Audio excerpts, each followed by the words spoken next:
ఈరోజు పులివెందుల కాన్స్టిట్యుయెన్సీలో సింహాద్రిపురం మండలంలో కసనూరులో ఉన్నాం. ఇక్కడ అరటి పంటకి జరిగిన నష్టాన్ని పరిశీలించడానికి కాంగ్రెస్ పార్టీ తరఫున మేము ఇక్కడికి రావడం జరిగింది. ఈరోజు అరటి తోట నాటిన వాళ్ళు మొత్తం అందరూ ఎవరైతే ఫిబ్రవరిలో అమ్ముకోగలిగారో వాళ్ళకి అంతో ఇంతో గిట్టుబాటు అయింది తప్పితే మార్చి తర్వాత లేకపోతే ఫిబ్రవరి తర్వాత మార్చిలో అమ్ముకుందామని ప్రయత్నించిన ఎవరికి గాని ధర దొరకటం లేదు. ఇది ఒక ఈ సంవత్సరమే కాదు, ప్రతి సంవత్సరము కూడా హోలీ దాటింది అంటే ఇక్కడ ధర పడిపోతుంది అన్నది వాస్తవం. ఎందుకంటే ఫిబ్రవరిలో మిగతా ఎక్కడా పండదు కాబట్టి ఈ పంటకి 26,000 టన్ను పలికింది. కానీ మహారాష్ట్రలో ప్రొడక్షన్ మొదలైతే మార్చి నుంచి ఇక అక్కడ సప్లై అందుబాటులోకి వస్తుంది కాబట్టి ఇక్కడ కొనే డీలర్లు మొత్తం సిండికేట్ అయ్యి ఇక్కడ ధరను దారుణంగా తగ్గించేస్తున్నారు. ఇది ఈ ఒక సంవత్సరం జరగటం లేదు, చాలా సంవత్సరాలుగా ఇది ఒక పద్ధతిగా మారిపోయింది. ఇది అరికట్టాలి అని రైతులు అందరూ కలిసి మాకు కోల్డ్ స్టోరేజ్ ఏదైనా ఏర్పాటు చేస్తే ధర వచ్చేంత వరకు మేము కోల్డ్ స్టోరేజ్ లో పెట్టుకోగలము, దాని ద్వారా మేము నష్టపోకుండా ఉంటాము అన్నది ఇక్కడి రైతుల డిమాండ్.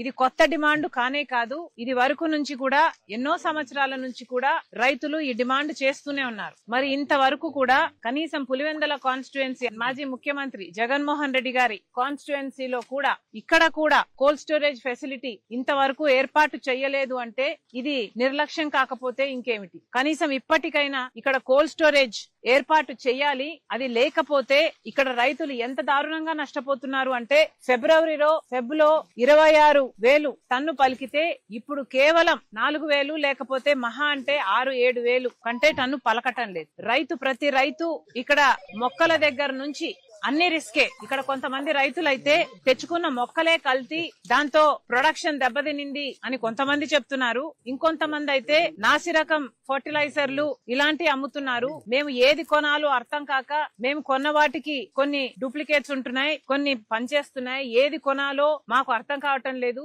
ప్రభుత్వం ఏదైనా ఒక విధి విధానాలు చెప్పి ఇవి కొన్ని జెనరిక్ బ్రాండ్స్ ఆర్ ఇవి కొన్ని జెనరిక్ ప్రొడక్ట్స్, రైతు రిస్క్ లేకుండా వీటితో వ్యవసాయం చేస్తే లాభసాటిగా ఉంటుంది అన్నట్లు ప్రభుత్వమే ఏదైనా అవేర్నెస్ ప్రోగ్రామ్ కొంచెం రీసెర్చ్ చేసి అవేర్నెస్ ప్రోగ్రామ్ లాగా ఒకటి వీళ్లకు తయారు చేస్తే ఒక ప్రణాళిక ఒక ప్లాన్ అంటూ ఉంటే వీళ్ళకు కొంచెం పెట్టుబడి ఖర్చు కూడా తగ్గుతుంది. ఎందుకంటే ఇప్పుడు ప్రతి ఎకరాకు కనీసం 2 లక్షల రూపాయల వరకు ఖర్చు అవుతుంది. ప్రతి ఎకరాకు 2 లక్షల రూపాయలు, అది కూడా బేర్ మినిమం. అది కూడా ఫెన్స్ డ్రిప్ ఇలాంటివి లేకపోతే ఇంకా అవి కూడా వేసుకోవాలి అంటే 3 లక్షలు కూడా సరిపోదు.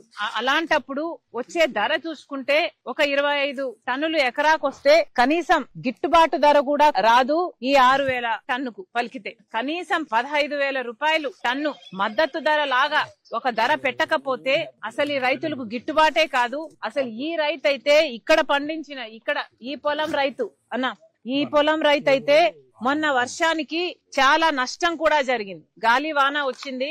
ఈ 5 ఎకరాల పొలంలో సగం నాశనం అయిపోయింది.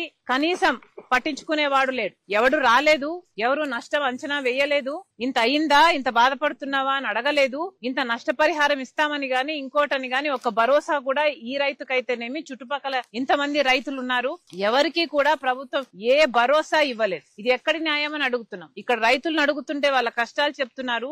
ఎప్పుడో 2023 సంవత్సరంలో అప్పుడు ప్రభుత్వం బీమా కట్టిందంట. అప్పుడు జరిగిన పంట నష్టపరిహారానికి 173 కోట్లు ప్రభుత్వమే అంచనాలు వేసి మీకు ఇవ్వాలి అని లెక్క తేల్చిందంట. కానీ అప్పటి నుంచి ఇప్పటి వరకు కూడా పైసా డబ్బు వీళ్ళ చేతిలో పెట్టలేదు. ఇది ఎక్కడి న్యాయం అని అడుగుతున్నాం. ప్రభుత్వాలు వస్తున్నాయి పోతున్నాయి, ముఖ్యమంత్రులు మారుతున్నారు, కానీ రైతుల జీవితాలు మాత్రం మెరుగుపడటం లేదు. ఎప్పుడో ఇవ్వాల్సిన నష్టపరిహారం కూడా ఇప్పటి వరకు ఇవ్వలేదు అంటే ఇక ఇప్పుడు జరిగిన నష్టానికి ఎవడు పట్టించుకునేవాడే లేకపోతే ఇక రైతుల కష్టాలు ఎవరికి చెప్పుకోవాలి? పాలకులు మనసు కలిగిన వాళ్ళయి ఆలోచన చేస్తే రైతులు బాగుపడాలి అన్న ఆలోచన ఉంటేనే రైతులు బాగుపడతారు. రాజశేఖర రెడ్డి గారు ముఖ్యమంత్రిగా రైతు పక్షపాతిగా రైతుకొచ్చిన ప్రతి కష్టంలో అండగా నిలబడ్డాడు కాబట్టే ఆ రోజు వ్యవసాయం పండగ అయింది. వ్యవసాయానికి ఈ రోజు ఎంత రిస్క్ ఉంది అంటే అడుగడుగునా ఇది రిస్కే.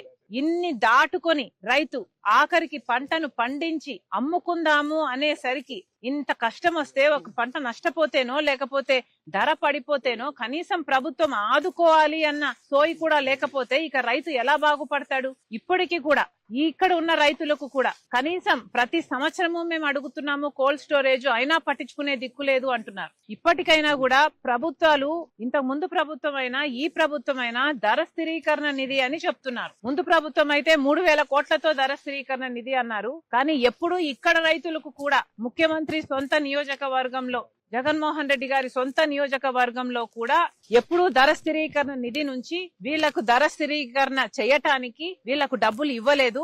మార్చి వచ్చేసరికి నష్టానికి అమ్ముకుంటున్నారు. ఇప్పటికీ కూడా చంద్రబాబు గారి ప్రభుత్వంలో కూడా 500 కోట్ల రూపాయలు మొన్న బడ్జెట్ లో కూడా ధర స్థిరీకరణ నిధి కోసమని కేటాయించారు చంద్రబాబు గారు. కనీసం దాంట్లో నుంచైనా ఈ రైతుల్ని ఆదుకోవాలి. రైతులకు వచ్చిన కష్టాలలో ప్రభుత్వాలు ఆదుకోకపోతేనే రైతులు ఆత్మహత్యలు చేసుకుంటారు. దయచేసి ఆ పరిస్థితి రైతులకు రానివద్దండి అని మరి ముఖ్యమంత్రిని గారిని డిమాండ్ చేస్తున్నాం. ఇక్కడ రైతుల్ని ఆదుకోవాలని, వెంటనే పరిష్కరించాలని ముఖ్యమంత్రిని డిమాండ్ చేస్తున్నాం. ఇదే డిమాండ్ చేత రేపు కలెక్టర్ దగ్గర కూడా వెళ్లి కాంగ్రెస్ పార్టీ రిప్రజెంటేషన్ ఇవ్వబోతుంది. ఈ డీలర్స్ ఏదైతే చేస్తున్నారో ప్రతి దాంట్లోనూ కమిషన్లు తీసుకుంటున్నారు, సిండికేట్ అవుతున్నారు అన్నది ముఖ్యమైన ఆరోపణ.